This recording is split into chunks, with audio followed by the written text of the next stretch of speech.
So I had an unusually, in my opinion, turbulent 20s. Like, I pretty much considered it a white knuckle decade for myself. So when I like kind of landed on the other side of the 30s, I let the dust settle a little bit, and I realized that I was not surrounded by like the burned out, hulking wreckage of my life as much as I expected.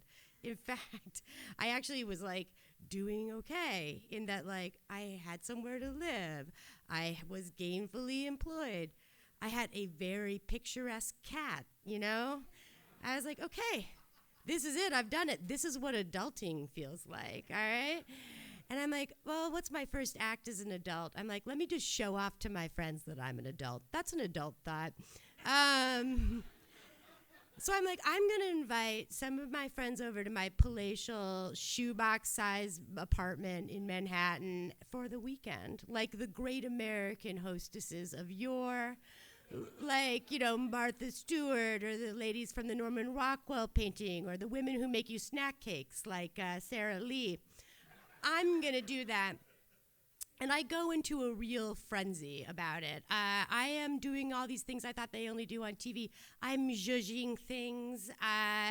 I'm buying these perfect little accents at stores with like quaint or cozy in their name, which I even bought potpourri. That's a real thing. I bought it. But somehow, like 3 days before my friends arrive, I realize there's something kind of missing. There's a missing ingredient to turn this house into a home. And somehow, in my logic, that thing that was missing was an extra cat. I needed another cat. And I don't know the logic, but I'll tell you this. I'm a very impulsive person. So the minute that I had decided that, that's it. That's fate. I am already on the website at the ASPCA looking up cats. I've selected one, an adorable little kitten named Oreo. I call and check if he's available. He is. I'm in the cab. It's a 7-block ride. I'm on my way to welcome Oreo into my life. I get up there, and Oreo's already been adopted in 7 blocks. I know. And I'm so disappointed that they do their best to like cheer me up with this like cornucopia, this little parade of older black and white cats for my perusal. Now, these are hard cases, okay? They're totally indifferent to me, except there's one exception.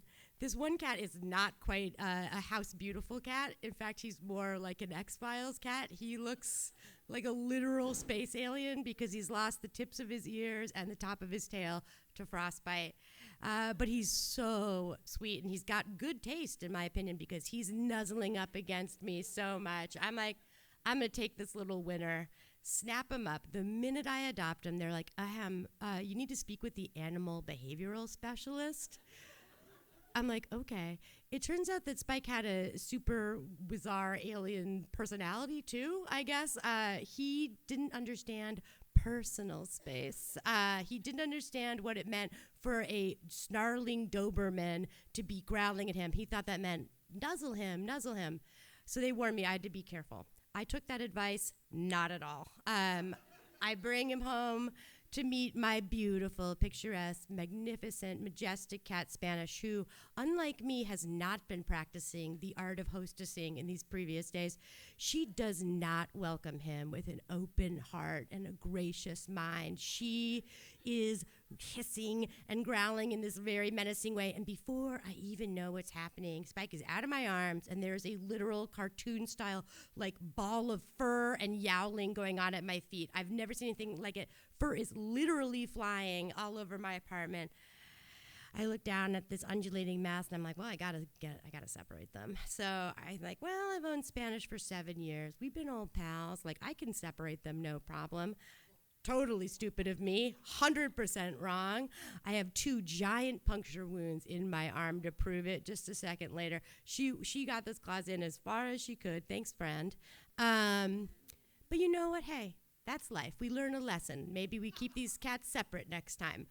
Fine. I'm not worrying about these very red, angry puncture marks in my arm because I've got friends coming. So I'm still doing the accenting of my home. My friends arrive. It's still red and sore, but I'm not thinking about it because I'm taking them on a whirlwind tour of Manhattan. We are, or its surrounding environs. Let me say, we went on the Staten Island Ferry. We tried to get the other boats to honk at us. We went and did not spit on anybody at the top of the Empire State Building. And more importantly, I showed them the nightlife. I'll tell you this, it was really necessary I do that because at some point the milk went sour between those two, and my two friends had spent the entire time bickering. So I was like, well, how do I fix this? But by taking them to a neighborhood-style Cheers-esque bar where everybody knows your name and the liquor is cheap. I'm hoping this will work, and I'm really throwing myself into the endeavor. So while they're bickering in the background, I go up to the bar to buy our first round of drinks. Now, this really is a cheer-style bar. People will talk to you, solicited or unsolicited. A lady turns to me and in the friendliest of all ways says, "Oh, hey, your arm is super infected."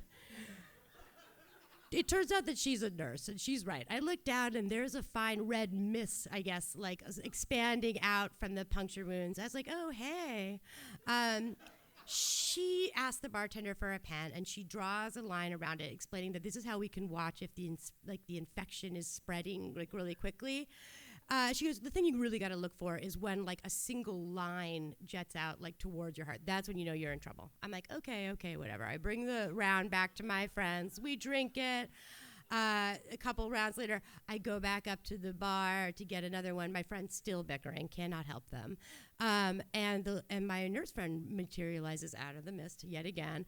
And she's got her pen handy, and so she draws a second line around because, oh, guess what? It has really blossomed in the time that has elapsed. What was once what I would call like an innie is now an outie. And she draws the second line, and the minute she does, for both of us, we feel very strongly, it coalesces into a penis. It really looks like one, and so we take the liberties of filling it in with some balls and a tip and all so forth, right? And I am not exaggerating when I say that as we're sitting there chatting, and my friends, by the way, at this point, they sneak off to my home. They're just like done with it. They went home. All right, fine.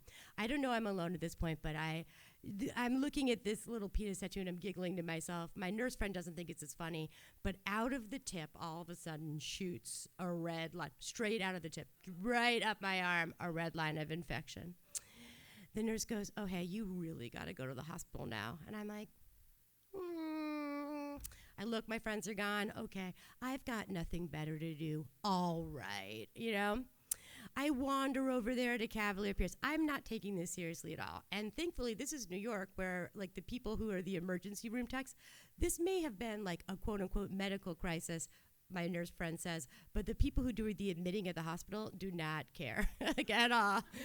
So I'm in there waiting for 2.5 hours to be admitted. And I will say this, it's like, I don't know what kind of magic this was, but somehow that did not kill my buzz even a little bit. I was still, by the time I was admitted, drunk as a skunk.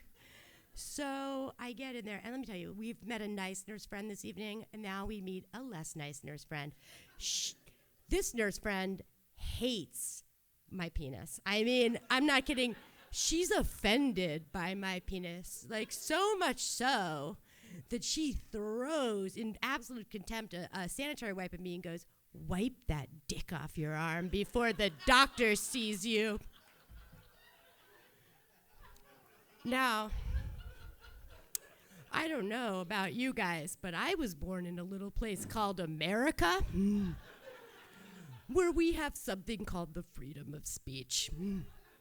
And I don't know, I've not always been such a crusader, but that night I was feeling the courage of my convictions. I was not going to let anybody trample on my right to have a dick on my arm if I wanted to. And so, in joining with the grand tradition of Susan B. Anthony, I walked out of the hospital. I do what I consider the greatest walk of shame of my life, home to my apartment. I'm now finally sobering up. I look down, the red line of infection is so much closer to my heart. And I turn back around and I walk right back to the emergency room. And I'm so embarrassed. I say, can you guys admit me again? And they're like, yeah. And this time, hey, they do care. There's no wait. But here's the great news. I get a new nurse, a nurse with an exquisite taste of, a sense of humor, and she loves my dick. And so does the doctor. All right, thank you.